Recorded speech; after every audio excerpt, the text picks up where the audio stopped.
तुम लोगों को ये आइडिया नहीं है कि अब मैंने अपनी इज्जत करना सीख ली है। मैं रोशनी का वो जर्रा हूं जिसमें महादेव बसते हैं। और ये बात भी सही है, अगर मैं खुद अपनी इज्जत नहीं करूंगा तो ये जमाना मेरी इज्जत क्या करेगा। मेरी हर एक सांस मेरी एक पूजा है और हर एक कदम एक मिसाल। और अब तुम देखते रहना, बहुत मजा आने वाला है। शिवाय के तेवर आज कुछ बदले से लग रहे थे, लेकिन शिवाय की ये बात सुनकर नंदिनी का गुस्सा फूट पड़ा। तुम होते कौन हो मुझे ये सब कहने वाले? पूरा इंदौर जानता है कि तुम्हारी क्या औकात है। आए बड़े मुझे सच्चाई पे लेक्चर देने वाले। हाँ, मैंने अपनी इज्जत खोई है, तुम्हारे सामने, तुम्हारे परिवार के सामने और यहां तक कि पूरे शहर के सामने। ये मेरी गलती थी, लेकिन तुम्हें मेरा प्यार दिखाई नहीं दिया नंदिनी। मैं तुम्हारे लिए छोटे छोटे एफर्ट्स करता था, तुम्हें कुछ भी दिखाई नहीं दिया। तुम्हें क्या लगता है नंदिनी, मुझे मजा आता है लोगों की गालियां सुनने में? मैंने तुमसे सच्चा प्यार किया था, लेकिन तुम्हें वो नहीं दिखा। तुम्हें सिर्फ वो दिखा जो तुम्हारी मां ने तुम्हें दिखाया, जो इस शहर ने तुम्हें दिखाया। तुम मेरे प्यार को कभी समझ ही नहीं पाई नंदिनी, कभी नहीं। लेकिन महाकाल की सौगंध, अब मैं खुद की नजरों में और जलील नहीं होना चाहता। शिवाय पिछले एक दिन में इतना कुछ झेल चुका था कि उसके अंदर आत्मा का दर्द उसके शरीर के दर्द से ज्यादा था, पर वो जलील लोग उसकी इस हालत के बारे में कुछ भी नहीं सोच रहे थे। मुझे तुम्हारा प्यार कभी चाहिए ही नहीं था। पहले दिन से मैं तुमसे नफरत करती थी। पता नहीं दादाजी को क्या नजर आ गया तुमने कि तुमसे जबरदस्ती शादी करवा दी। और क्या कहा तुमने? छोटे छोटे फोर्स क्या थे? लास्ट गिफ्ट तुमने मुझे एक नकली पर्ल का नेकलेस दिया था। नकली था वो, सुन रहे हो? मुझे बस तुमसे छुटकारा चाहिए। छुटकारा जरूर मिलेगा नंदिनी, क्योंकि अब तुम्हें ये इंसान जो मिल गया है। शिवाय ने यश की तरफ इशारा करते हुए नंदिनी से कहा, जो तुम्हें वो सब कुछ देगा जो मैं कभी नहीं दे पाया। तुझसे ज्यादा खुश रखूंगा इसे। और यू नो व्हाट, मेरा स्टैंडर्ड बहुत हाई है।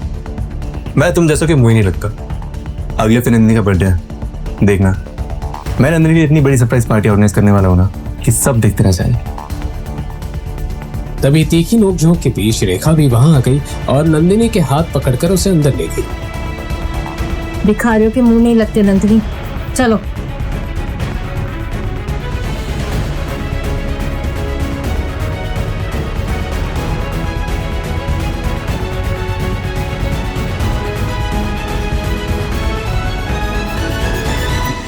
और शिवाय और यश आमने सामने खड़े थे। यश खुद को अकेला पाकर हड़बड़ा गया और कुछ सोचते हुए उसने चिल्लाकर नंदिनी से कहा, ओके नंदिनी, मैं कल आता हूं।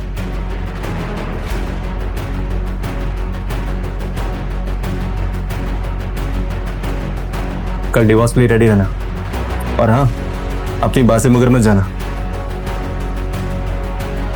वहीं खड़ा सोचता रहा कि क्या सच में पैसों में इतनी ताकत होती है कि वो किसी भी इंसान को बदल सके? क्या आज के समय में किसी को प्यार की कदरें नहीं रही? लेकिन शिवाय हार मानने वालों में से नहीं था। वो इन सवालों का जवाब ढूंढ कर ही रहेगा। आखिर शिवाय था तो खिलाड़ी ही, ना हारने वाला जाबाज खिलाड़ी।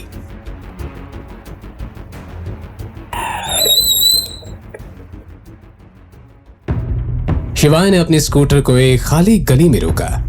उसने अपनी स्कूटी की डिक्की से रूबिक्स क्यूब निकाली और ठंडी हवा लेते लेते सॉल्व करने लगा।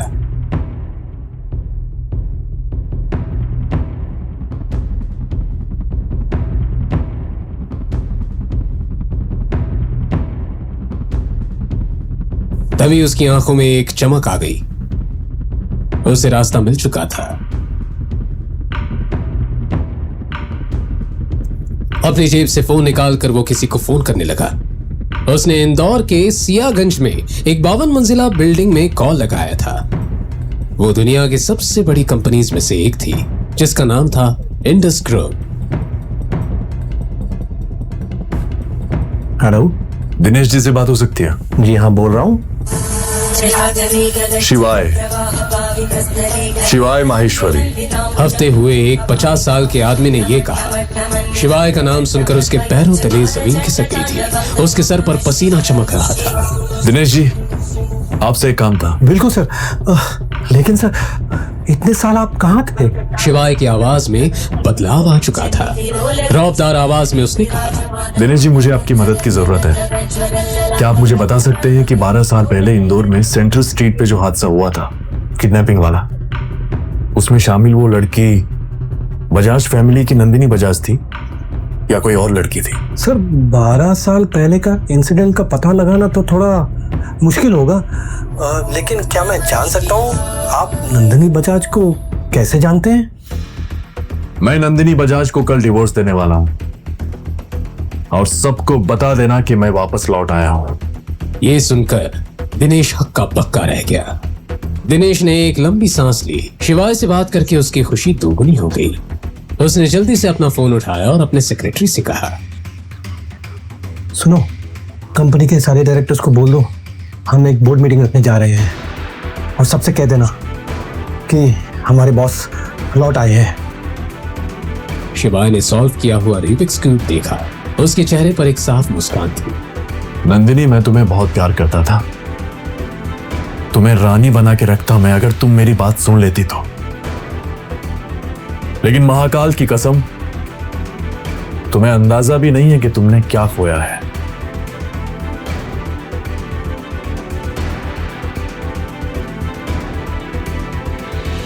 आगे आगे देखो होता है क्या। खेल तो अब शुरू हुआ है।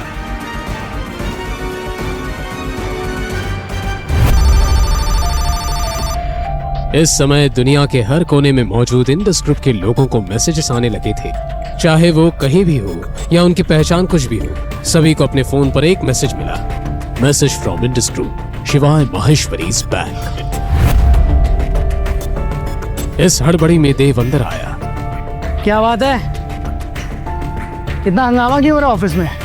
देव वही लड़का था जिसने नंदिनी को 7 सोने का ऑफर उस पार्टी में दिया था और दिनेश देव का चाचा था, जिस बात से शिवाय अनजान था। ये तेरे सर पे चोट कैसी? देव ये जानता था कि उसके चाचा उससे ये सवाल जरूर पूछेंगे। अब कुछ नहीं, वो एक पार्टी में गया था,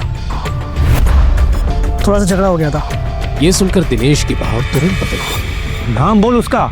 इंदौर शहर में किस माइकलाल में हिम्मत है कि तुझ पे हाथ उठा सके?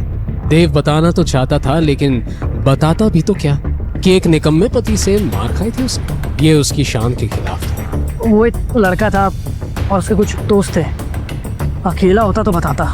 देव हिचकिचा रहा था। दिनेश को इस बात की भनक लग चुकी थी। क्या चाहिए बोल। देव हिचकिचाते हुए बोला, चाचा, आपके फोन में उन लोगों के नंबर है ना जो मेरे लिए उस लड़के के हाथ पैर तोड़वा सकते हैं? आप मुझे वो नंबर दे सकते हैं? मेरा एक काम करवाना था मुझे। देव की बात सुनते ही दिनेश ने धीमी आवाज में उसे समझाया, तू मेरे बेटे जैसा है इसलिए बता रहा हूँ। अभी हालात ठीक नहीं है, कुछ उलट पुलट हो गया तो लेने के देने पड़ जाएंगे। ये सुन के देव ने अपनी बात पर थोड़ा और जोर दिया। चाचा प्लीज, मुझे सिर्फ उसके हाथ पैर तोड़वाने हैं और कुछ भी नहीं। दिनेश अब भी मना नहीं कर पाया और अपनी जेब से फोन निकालकर उसे देने लगा, पर तभी हाथ वापस खींच लिया। नाम क्या है उसका? नाम नहीं पता मुझे, मेरी क्लासमेट का पति है, मामूली आदमी, कुछ ज्यादा नहीं।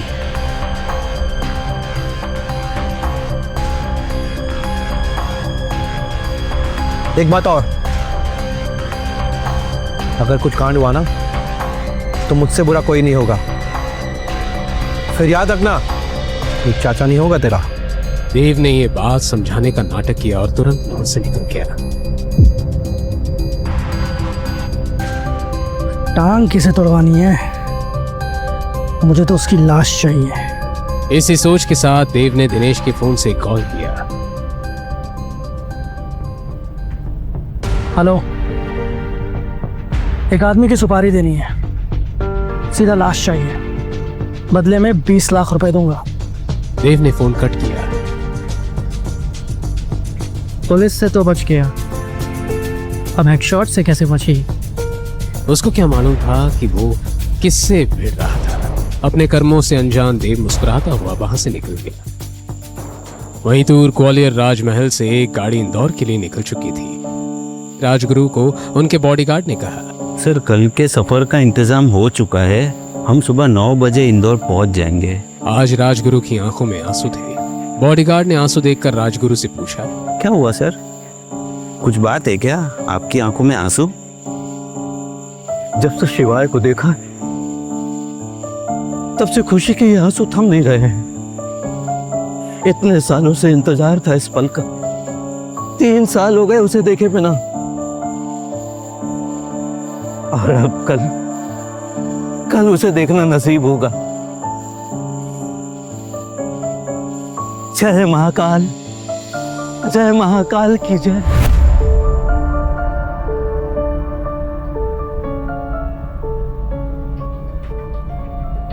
इंदौर के विजयनगर में एक होटल में शिवाय ने चेक इन किया। रूम में जाते ही वो बेड पे बैठ गया। इस वक्त शिवाय के मन में काफी सवाल थे। कहीं नंदिनी वही लड़की तो नहीं? अगर नंदिनी वही लड़की हुई तो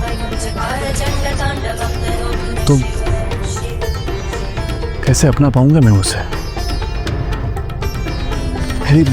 मेरी इज्जत का क्या होगा? सही कर रहा हूं या गलत, कुछ समझ में नहीं आ रहा मुझे।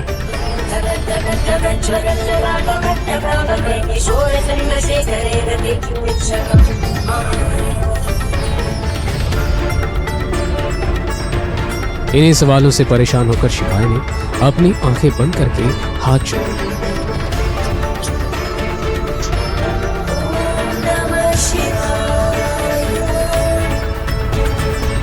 ओम नमः शिवाय,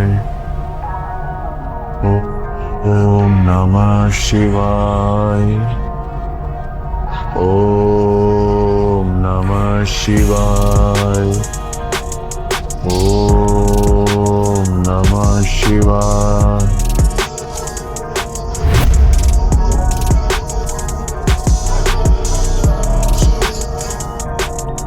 हे महाकाल, मैं सब आप पर छोड़ रहा हूं। फिर आंखें खोल के उसने कहा,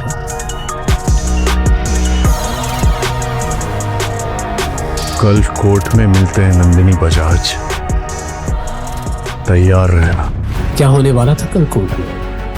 और तो और क्या संबंध था शिवाय के ग्वालियर के राजमहल के राजगुरु के साथ? एक आदमी और कई सारी पहचान। आखिर है कौन शिवाय माहेश्वरी?